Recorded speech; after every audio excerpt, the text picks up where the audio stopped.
Bonjour tout le monde, bienvenue dans cette nouvelle capsule que j'ai nommée les rameurs inversés. Vous allez comprendre en l'écoutant l'angle que j'avais envie de vous partager aujourd'hui.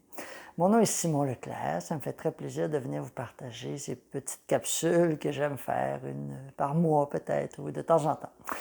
Je ne connais pas trop la fréquence, mais je vais avec l'énergie du moment. Puis là, j'avais envie ce matin, en me levant, j'ai dit c'est aujourd'hui que ça se passe. Alors me voilà. D'abord, le thème que je voulais vous partager aujourd'hui, les rameurs inversés, c'est vraiment en lien avec l'approche que j'ai développée dans mes consultations, mais vraiment tout ce que j'ai développé en consultation, c'est quelque chose que j'ai développé d'abord pour moi. J'avais envie de vous partager l'un des événements les plus spectaculaires que j'ai vécu dans ma propre transformation à moi. Un peu plus tard, je vous partagerai mon processus qui m'a amené à une guérison profonde, mais là, je vais vous partager un élément très concret de ma relation avec l'argent. J'avais envie de vous partager ça parce que c'est une question qui revient souvent dans mes consultations, puis il y a toujours des angles différents. Pour plein de raisons. Il y a des gens qui sont nés dans l'abondance et qui l'ont perdu. Il y a des gens qui n'ont jamais eu accès à l'abondance, qui ont couru après l'abondance comme on court après un mirage. Il y a des gens qui sont toujours sur le bord d'y arriver, bientôt, il y a une opportunité, c'est toujours à bout de bras. Il y a plein de raisons qui amènent la relation avec l'argent à être compliquée sur notre planète. Je dis sur notre planète parce que quand je me branche énergétiquement sur d'autres plans de conscience, c'est pas répandu dans l'univers qu'il y a cette quête-là d'argent pour survivre et pour vivre.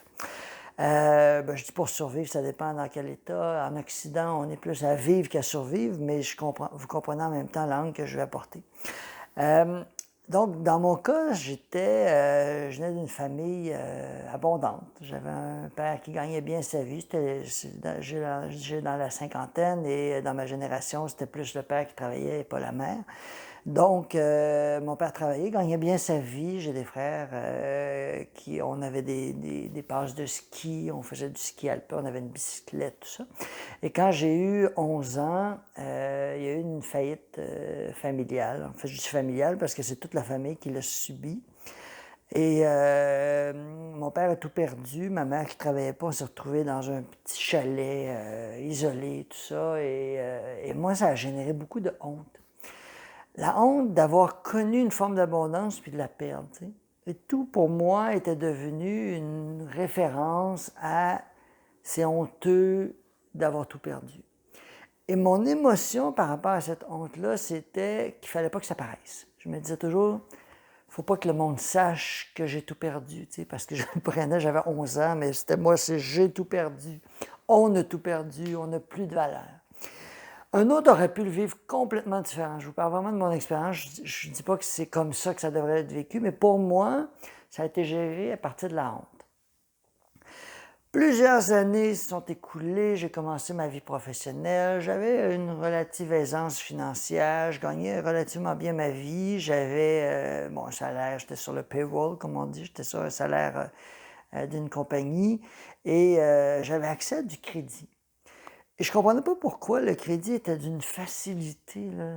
J'avais même avec mon frère, on avait rencontré une dame, on l'appelait la fée des marges, la fée des marges de crédit, parce que je pense que je gagnais peut-être 45 000 par année, puis elle m'avait donné une marge de crédit de 27 000.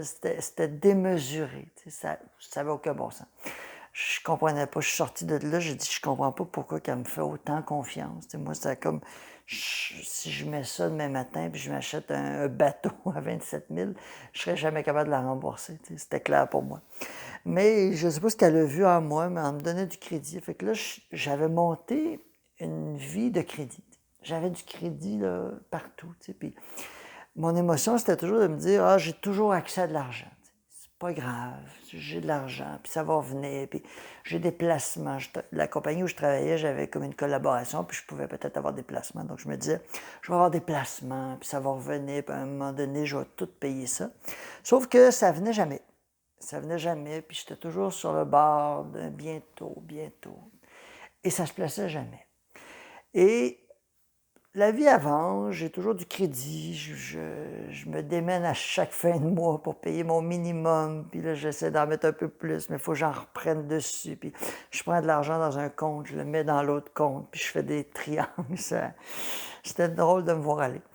Et pendant ce temps-là, la vie continue et tout ça. Et je dirais, il y a peut-être une quinzaine d'années, j'ai vécu une expérience très banale. Okay? Je décide de m'acheter des lunettes fumées. Moi, je porte pas ben là, je porte des petites lunettes de lecture, mais je porte pas de lunettes dans la vie. Mais moi, j'avais toujours dans l'image que des lunettes fumées là, avec une marque, ça me prenait ça. Je pouvais pas dire vraiment pourquoi, parce que je porte pas de marque, mais les lunettes, ça me prenait des Ray-Ban, puis il fallait qu'on voit le signe. J'étais habité par cette coquetterie, on va le dire comme ça. Et donc, il est temps pour moi, je me dis, bon, il serait temps que je change mes lunettes. J'en avais d'autres, puis ils ne convenaient plus. J'ai dit, bon, là, il est temps pour moi de changer de lunettes. Et là, je décide qu'il est temps pour moi de changer de lunettes. Parfait, on va regarder ça. Je prends la voiture, je pars et en dedans de 15 minutes, je reçois un ticket de vitesse. C'était une trappe à tickets, comme on dit au Québec. C'était vraiment comme une zone de 90 qui devient 70, puis tu n'as pas le temps de le voir. Puis en tout cas, bref, j'ai attrapé le ticket. Et qui s'est réglé. J'ai même un ami qui dit il me devait un peu de sous, je me souviens plus le contexte, mais il m'a dit je vais te le payer. Fait que finalement, je ne le vois pas partir. Le ticket s'en va. Et je continue mes activités. Je m'en vais à Québec, dans la ville où je suis né. Je m'en vais voir ma mère peut-être 2 ou 3 semaines après, ou 2 semaines après, pas très longtemps. Et là, je dis, bon, là, il est temps pour moi d'acheter les fameuses lunettes. Je m'en vais au magasin, je trouve les lunettes, je les regarde et on choisit vraiment des lunettes qui me conviennent. Et je quitte le magasin avec mes super nouvelles lunettes que je mets sur le banc du passager. J'avance et en route pour revenir dans ma région, une roche qui arrive sur mon pare-brise, le pare-brise éclate, obligé de changer le pare-brise.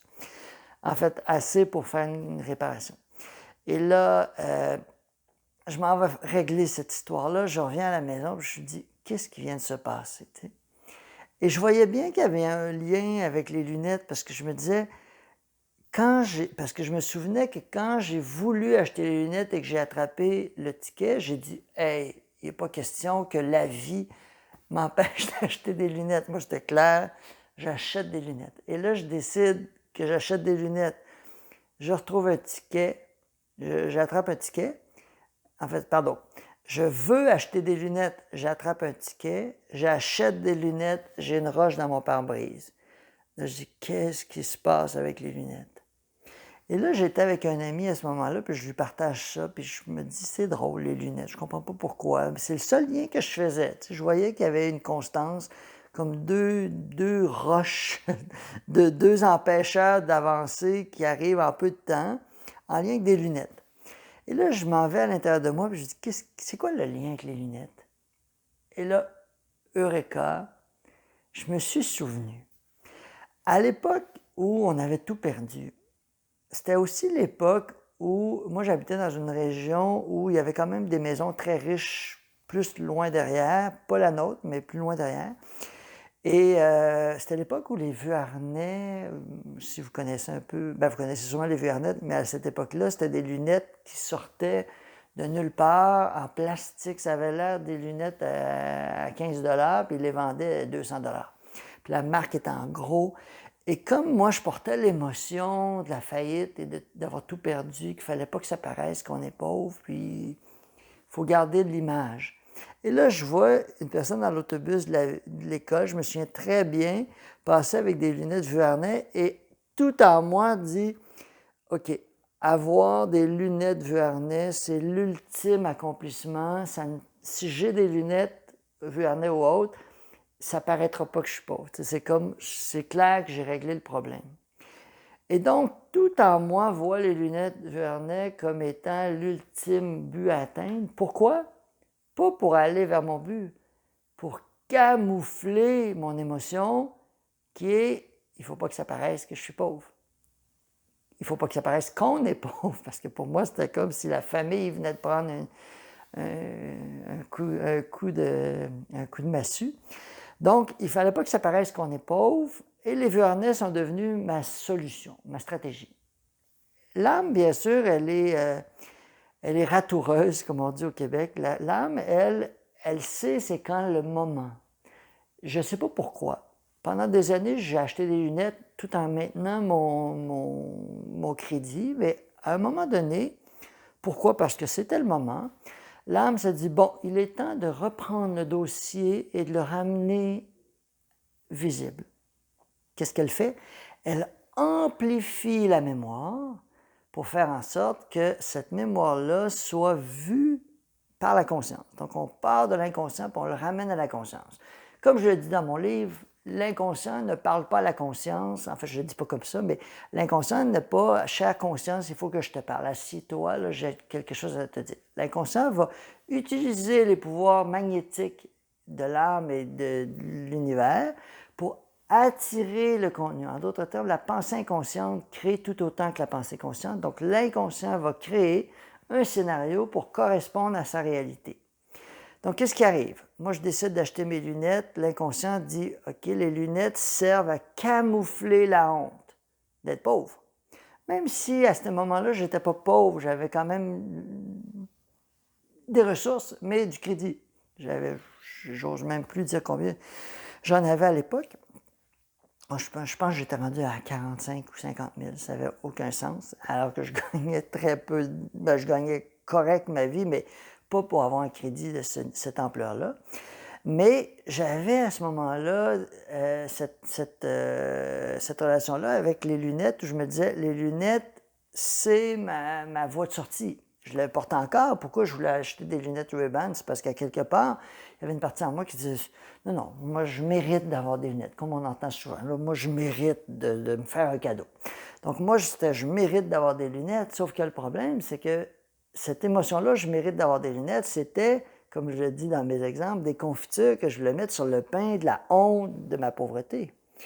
Et ce qui est arrivé, c'est que en prenant conscience de cette histoire-là avec les lunettes, puis l'association que j'avais faite des lunettes avec la richesse pour oublier la pauvreté, ou en d'autres termes, pour camoufler la honte d'être pauvre, ça a été littéralement comme si on avait cogné sur un gong japonais ou chinois, et que là, tout d'un coup, tout en moi s'est fait comme « Ah!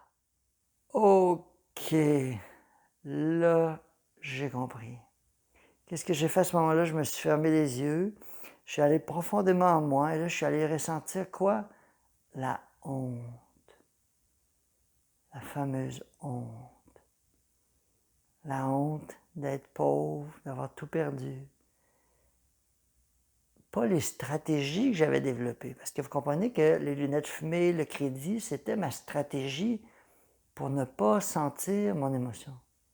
Mais mon émotion était ce que mon âme voulait que je regarde. Mais comme je résistais à cette émotion-là, parce que j'y allais avec des confitures de « il ne faut pas que ça paraisse », je vais avoir du crédit, je vais avoir des objets, une auto qui est décente, je vais vivre dans un lieu décent. Même si à la fin du mois, ça me prend des culbutes et des pirouettes pour arriver, ça n'avait pas d'importance. Ce qui comptait, c'est qu'il ne fallait pas que ça paraisse. Et comme adulte, cette émotion-là n'avait plus de sens. C'est ça que je veux vous apporter comme idée, c'est que l'émotion de « il ne faut pas que ça paraisse », je ne la portais plus consciemment. C'est-à-dire que je vivais dans un appartement raisonnable, mais je n'avais pas honte de mon appartement, je n'avais pas honte de mes vêtements, je n'avais pas honte de rien. C'était comme vraiment une histoire du passé, mais je la traînais. Et c'était comme un boulet qui m'empêchait vraiment d'avancer. Et quand j'ai compris cette histoire-là, Eureka, l'énergie, en quelques instants, je vous dirais là, 2 minutes peut-être, maximum. C'est le temps que ça a pris là, pour que cette énergie-là fasse comme...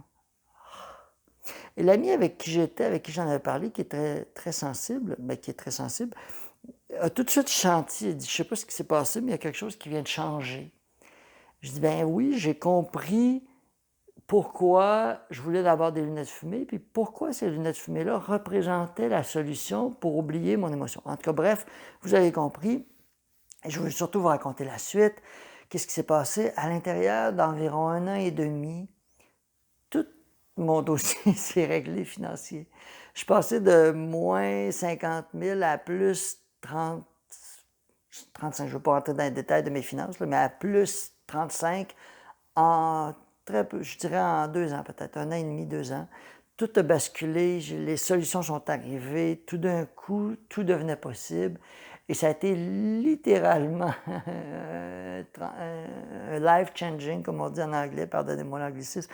Ça a complètement transformé ma relation avec l'abondance et l'argent. Je ne dis pas aujourd'hui que je roule sur l'or, mais il y a vraiment quelque chose qui s'est transformé.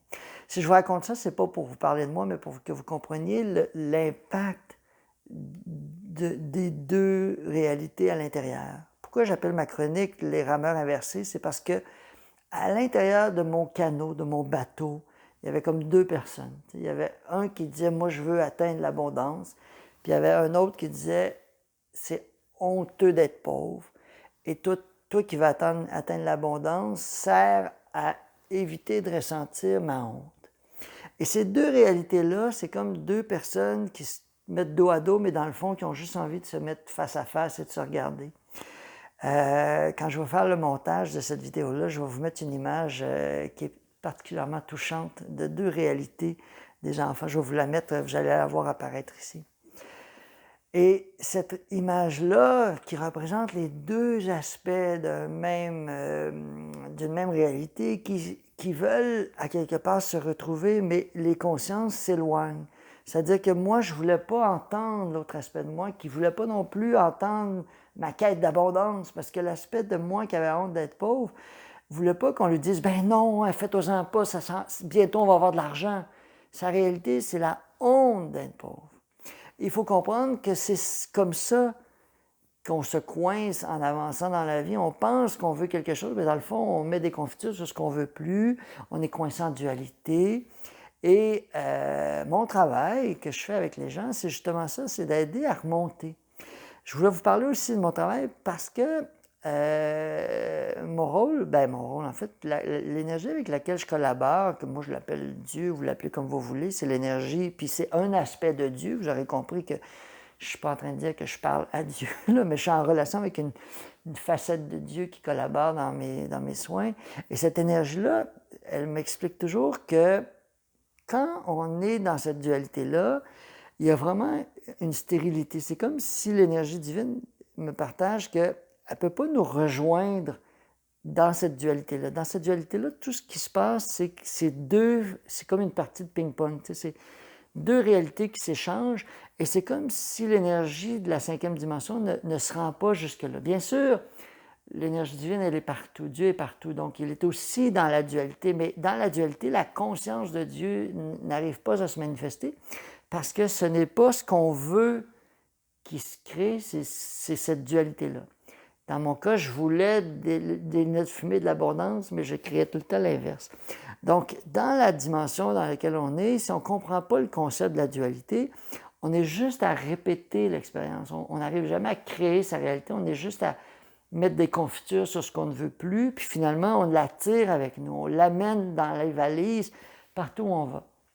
Donc, c'est cet enseignement-là qui a été vraiment révélateur pour moi. L'autre élément que je voulais vous partager, c'est que le corps compte les années. Ça, c'est un élément étonnant. Je l'ai découvert dans ma pratique. Votre corps compte les années. C'est exactement, je ne sais pas si c'est en lien avec les cycles lunaires, solaires, je ne le sais pas. Mais je sais que le corps compte les années. Il va savoir exactement que c'est à l'âge de 17 ans. C'est pour ça que les gens qui viennent en soins, je leur dis quel âge tu as. Pas parce que je veux être indiscret, mais c'est parce que je veux savoir à quel moment dans leur vie c'est arrivé. Et le corps va me dire, c'est arrivé à l'âge de 17 ans, j'avais au mois de mars dans telle année. Il ne me donnera pas le mois de mars telle année, il va me dire à 17 ans, puis à partir de ça, je suis capable de faire le calcul, puis on va savoir c'est quelle année, puis là, de là, on va pouvoir trouver. Et ce qui est fascinant, c'est que quand ça arrive, il y a un petit détail, un petit élément, mais je vous le dis, c'est rare qu'on est à côté.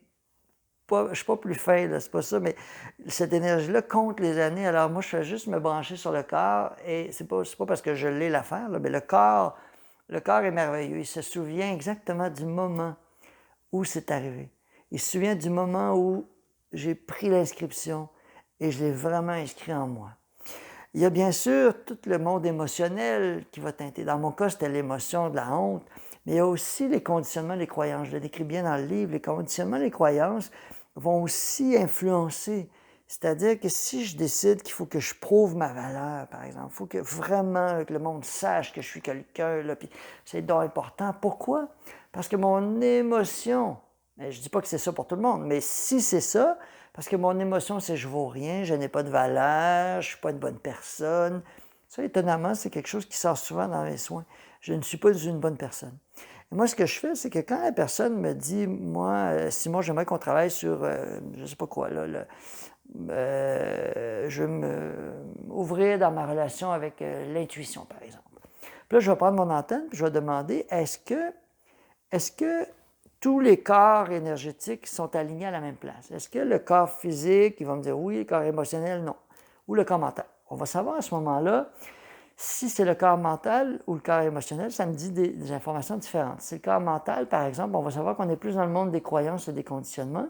Si c'est le corps émotionnel, c'est un événement très précis qui a réveillé comme quelque chose, une émotion, vraiment une émotion, puis c'est presque toujours en lien avec un événement précis, une date précise. Des fois, ça se passe sur une période, là, mais c'est assez précis, c'est assez pointu.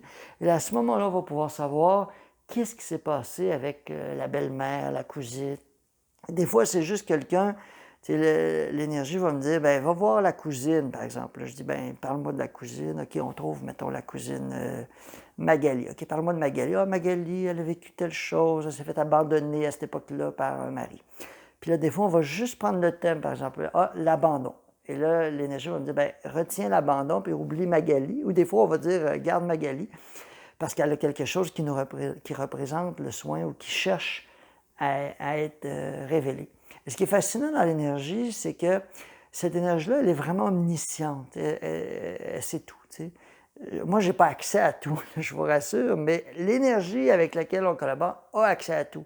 C'est juste qu'elle, elle nous donne certaines informations et d'autres ne sont tout simplement pas accessibles. Et d'autres que moi, je n'ai pas accès parce que je n'ai pas encore l'état vibratoire ou l'état de conscience. Donc, je ne peux pas me séparer de cette communication-là, collaboration-là, mais c'est avec humilité que je me branche avec cette énergie-là puis qu'elle me dit où aller voir. Et c'est là qu'on découvre s'il y a des rameurs inversés dans le bateau. Et quand il y en a, la beauté de ça, c'est que le 90% du chemin, c'est d'essayer d'identifier c'est quoi qui se passe. Souvent, dans mes soins, je m'en vais dans les vies passées, vous le savez, mais ceux qui sont venus me voir, vous le savez, mais les vies passées, je le dis toujours, on n'a pas besoin d'aller là. Ce sont des miroirs grossissants. Ça m'aide à grossir l'histoire. C'est tout. C'est pas nécessaire, l'histoire est toujours ici. Mais dans cette vie-ci, quand il y a une histoire qui nous marque, des fois, on ne comprend pas. Pourquoi j'étais abandonné à la naissance? Ou pourquoi je suis arrivé au monde puis j'étais de trop, par exemple. La famille était complète, je suis un enfant, oups, on ne l'a pas vu venir, puis on est allé jusqu'au bout de la grossesse, et là j'arrive et j'ai pas d'accueil, je me sens de trop. Pourquoi j'arrive dans une famille où je me sens de trop? Ça, c'est intéressant pour le comprendre au niveau de l'âme. Mais c'est pas nécessaire. Dès que j'accepte que je me sens de trop, puis que c'est ça mon émotion, ben j'ai pas besoin de savoir pourquoi j'ai créé un environnement dans lequel je me sens de trop. La leçon, c'est pas de savoir pourquoi, c'est de le vivre. Mais de savoir pourquoi aide à sortir d'un état de victime, de dire c'est de la faute de mes parents, il n'y avait pas d'affaire à avoir un enfant, il aurait dû savoir qu'il fallait aimer les enfants. Voyez-vous, cette énergie-là nous rend stériles parce qu'elle nous victimise. Donc, pour moi, la compréhension de la vie passée donne un contexte.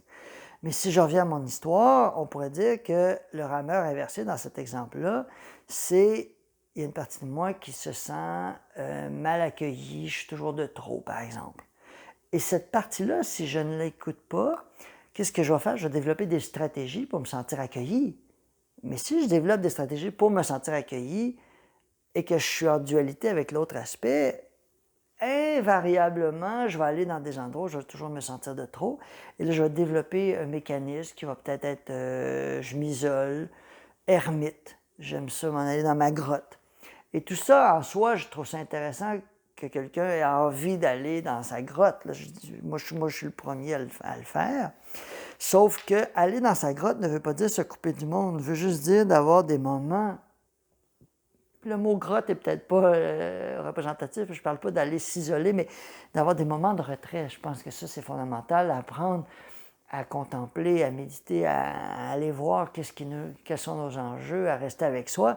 C'est fondamental, ce chemin évolutif. Je pense que les gens qui sont toujours en quête de présence autour ont plus de difficultés à évoluer parce qu'ils n'ont pas des moments de bilan avec eux-mêmes. Tout ça pour dire que si les deux rameurs vont dans des directions différentes, ben, l'idée, c'est qu'on arrête de focusser sur celui qui rame, la conscience qui rame dans une direction, et on regarde l'autre. On dit, qu'est-ce qui se passe? Et quand on comprend l'émotion ou la croyance, le conditionnement, et qu'on on arrête tout et on va le ressentir pendant un moment, 1 minute, 2 minutes, et vraiment, il y a une magie qui s'opère. Il y a quelque chose qui se transforme, comme si l'âme, elle se dit « Enfin! Enfin! Enfin, j'ai récupéré un aspect de moi. » C'est toute la description, quand je présente le livre, c'est toute la description du retour de nos fragments ici à la conscience. Le livre va devenir complet, vous m'entendez souvent parler. C'est ce que je voulais enseigner dans le livre. En fait, j'enseigne beaucoup plus d'affaires, mais un des aspects importants du livre, c'est cette compréhension-là des fragments qui reviennent et de l'impact que ça a sur nous. Et tout ça nous amène à comprendre que à chaque fois que je suis en contact avec un fragment de moi, un aspect de moi, c'est comme un rameur à l'envers. Et si je ne prends pas conscience de sa réalité, je me retrouve en plein milieu de mon plan d'eau, mon lac, et je ne comprends pas pourquoi je n'arrive pas à aller dans la direction de mes rêves. Puisque le corps compte les années, bien, le corps va nous dire exactement où aller et il va aussi nous partager sa résolution quand c'est terminé. C'est-à-dire que le corps va aussi dire « c'est fait, terminé ». C'est pas la pensée magique, il y a souvent des comebacks, ou pas souvent, mais il y a des comebacks qui peuvent revenir, il y a des retours, « ah, je pensais de l'avoir réglé ». Il faut pas, c'est pas l'idée qu'on a échoué qu'il faut en retenir ici, juste l'idée que c'est des pelures d'oignon, on franchit, on avance un pas à la fois. Sauf que l'enregistrement de la mémoire, elle, c'est une expérience. Dans mon histoire avec les lunettes, ça a été une fois. Après ça, c'est revenu en mode, est-ce que ça va fonctionner? Est-ce que c'est si simple que ça? Est-ce que... Mais force est d'admettre qu'il y a vraiment une transformation qui s'est faite, mais vraiment. Là. Donc, voilà, c'est ce que je voulais vous partager aujourd'hui. J'ai dit au début que je partagerais peut-être, ça c'est l'expérience la plus spectaculaire qui m'est arrivée pour comprendre l'impact entre la mémoire et la réalité, le changement. Je vais aussi vous partager que ceux qui ont été proches de moi, ben, je me suis pas caché, là, je l'ai dit que j'ai eu un problème de santé majeur, pas juste important, majeur. J'aurais pu mourir à 2 reprises. En 2019, en fait, c'est un problème qui s'est étalé en 2 étapes. Et pour moi, ça a été l'élément qui a permis à ce que vraiment la relation avec cette énergie-là divine puisse s'amplifier. Parce que, comme je le disais, tout ce que j'enseignais avant ce moment-là, je le comprenais organiquement. Je le comprenais, mais je n'avais pas trouvé cette compassion envers moi-même que j'ai découvert à travers l'expérience de la détresse. Je ne suis pas en train de dire qu'il faut vivre la détresse pour évoluer. S'il vous plaît, n'interprétez pas mes mots. Mais la détresse, dans mon cas, était nécessaire parce que je portais des vieilles mémoires que je traînais de vie en vie, avec des êtres proches de moi qui faisaient toujours que j'avais toujours comme une tâche sur mon curriculum vitae, comme si j'avançais dans la vie en disant « oui, mais je traîne ça, oui, mais je traîne ça ». Et je n'arrivais pas à faire le tour de cette expérience-là jusqu'à ce qu'une maladie dans mon corps devienne la partie visible de cette forme pensée-là qui était la culpabilité. Je dis souvent que les maladies comme le cancer, c'est comme une bosse, c'est comme la culpabilité. Pour moi, c'est la maladie de la culpabilité parce que c'est comme si je me tape ici sur le bras pendant une journée, ça va peut-être m'élancer, mais si je me tape sur le bras pendant 14 ans, je vais finir par avoir une bosse. Donc, cette maladie-là, pour moi, a été précurseur de toute une relation avec le subtil qui m'a permis vraiment de renouer avec cette présence divine-là, que je contactais avant, mais qui a été vraiment différente par la suite. Si je vous raconte ça, c'est juste pour que vous puissiez réaliser qu'il y a juste nous qui se séparons de cette énergie. Cette énergie-là, elle est tout le temps autour de nous, tout le temps à vouloir nous inclure avec elle. On n'a pas besoin, je le répète, de vivre un drame pour se connecter, mais c'est clair que le but de l'âme, c'est de se reconnecter à l'énergie divine, à l'énergie de Dieu, qui est d'abord à l'intérieur de nous et pas à l'extérieur, vous avez compris. Les religions ont voulu le mettre sur un siège, mais c'est là que l'être humain s'est écarté, parce qu'en mettant Dieu sur un siège, on a commencé à mettre des intermédiaires et à se dire, pour parler à ce Dieu-là sur le siège, il faut que je contacte des intermédiaires, et les intermédiaires, vous aurez compris, ont pris du pouvoir dans cette relation-là. Donc, je ne vais pas vous parler des religions, mais vous comprenez que l'équation entre le Dieu extérieur et le Dieu intérieur n'est pas un détail, c'est fondamental, parce qu'on ne peut pas contacter le Dieu extérieur sans contacter d'abord la cellule de Dieu en nous, que le Maître Jésus appelait le Christ intérieur. Donc, cette cellule-là de Dieu, elle est d'abord la représentante de Dieu en nous. Mais si je portais la sensation de ne pas être digne de cette énergie-là, bien, que vous le compreniez, que vous le vouliez ou non, cette énergie-là d'indignité va faire en sorte qu'elle va me couper de cette énergie-là de Dieu. Et je vous invite vraiment à contempler, parce que je sais que vous le vouliez ou non, c'est le chemin que vous êtes tous engagés, de renouer avec cette énergie, parce que c'est cette énergie-là qui nous permet d'être des créateurs de notre vie. Plus on est en contact avec l'énergie autour de nous et en nous, plus c'est facile d'orienter notre vie à la hauteur de nos idéaux. En même temps, plus on se sent séparé de cette énergie-là, elle va être là, mais on ne la sentira pas avec autant d'intensité. Et plus ça devient difficile de le faire. J'ai souvent dit que je n'aurais pas pu écrire le livre que j'ai écrit avant la maladie. C'est d'ailleurs après la maladie que l'inspiration est descendue.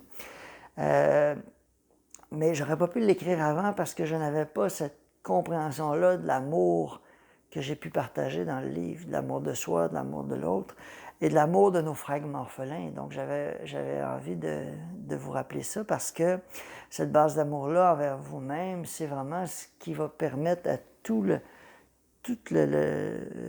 l'équation de tenir, en fait, tout le jello, le jello de prendre, c'est-à-dire le jello de mettre ensemble la partie humaine, l'inconscient, corps émotionnel, corps mental. Tout ça va collaborer ensemble pour créer une autre réalité dans laquelle ce que je veux, tout en moi, s'y dirige. Et c'est là qu'on s'approche de la maîtrise. C'est ce chemin-là qui nous rappelle qu'on est maître et souverain sur Terre. Alors voilà ce que j'avais envie de vous partager aujourd'hui. J'espère que cette petite capsule vous aura inspiré à être la plus belle version de vous-même. C'est un mot qu'on entend souvent dans les mouvements de développement personnel, mais pour moi, être la meilleure version de moi-même, ça ne veut pas nécessairement dire que je vais devenir une personne connue et que je vais m'expansionner, je vais être millionnaire. Ça veut dire comprendre que moi et Dieu ne sommes qu'un, et que quand je comprends qui je suis, c'est vraiment Dieu à travers moi qui peut s'exprimer et qui peut toucher le cœur des êtres humains. Voilà. Alors, je vous souhaite une très belle journée et merci d'être venu entendre mon propos de ce jour. Au revoir.